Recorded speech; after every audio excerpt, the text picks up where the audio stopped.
Hi friends, நம்மளோட விஜய் டிவியில் போயிட்டுருக்க மகாநதி சீரியல் இன்றைக்கி என்ன ஆச்சு அப்படின்னு ஒரு சின்ன ரிவ்யூ இந்த வீடியோவில் பார்க்கலாம்.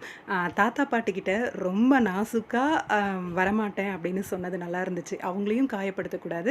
அவர் வராததுக்கு ரீசன் வந்து இது கிடையாது, காவேரி நீங்கள் திட்டினது தான் ரீசன் கிடையாது, ரீசன் அப்படின்னு சொல்லி ஃப்ராங்காக சொல்லாமல் அப்படியே மேம்போக்காக சொன்னார்.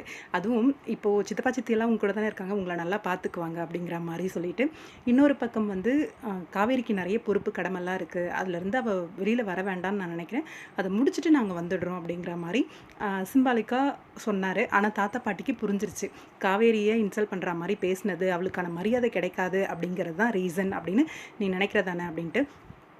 கம்பெனி எப்படி என்னால் பார்த்துக்க முடியும் அப்படின்னு விஜய் கிட்ட தாத்தா கேட்கவும், நீங்கள் உருவாக்கின கம்பெனி தானே தாத்தா, நீங்கள் பார்த்துப்பீங்க அப்படின்ட்டு.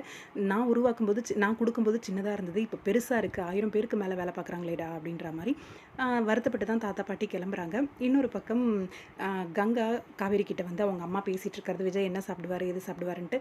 ஆனால் அம்மாவோட ஆக்டிவிட்டீஸ் எல்லாம் விஜய் வந்து வசதியான பிள்ளை கஷ்டப்படக்கூடாது அப்படின்னு யோசிக்கிறாங்க. ஆனால் இங்கே அது குமரனை வந்து கீழே இறக்குற மாதிரி கங்கா ஃபீல் பண்ணுறாங்க. அதனால் மோஸ்ட்டாக காவேரி மேலே இங்கே நம்ம விஜய் மேலே கோவம் வர்றதுக்கு வாய்ப்பு அதிகமாக இருக்குது. ஏற்கனவே முறைச்சிட்டு தான் இருக்காங்க, அதுவும் டேபிள் எடுத்து அவருக்காக போட சொல்கிறது. ஆனால் விஜய் வந்து எந்த ஒரு ஈகோவும் இல்லாமல் பக்கத்தில் போய் உட்காந்து சாப்பிட்றது, அந்த மாதிரி மோஸ்ட்டாக காவேரி விஜய் வந்து அவங்க மனசில் எந்த கஷ்டமும் வரக்கூடாது அப்படிங்கிறத கன்சர்ன் பண்ணுறாங்க.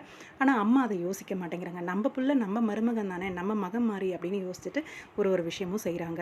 இப்படி வெரைட்டியாக கொடுத்தீங்கன்னா சாப்பிட்டு குண்டாயிருவேன் அப்படின்னு விஜய். இன்னொரு பக்கம் ஜாப் தேடுறாரு. அவர் தேடுற இதுவும் இப்போ கரெக்ட் தான். ஏன்னா டெம்ப்ரவரியாவாச்சும் ஒரு ஜாப் அவருக்கு வேணும். சும்மா வீட்லேயும் உட்காந்துருந்தா அவருக்கான மரியாதை இருக்காது அப்படின்னு சொல்கிறது. மட்டன் வாங்க போகிறேன்னு சொல்கிற குமரனை வேண்டாம் அப்படின்னு சொல்லி தடுக்கிற கங்கா.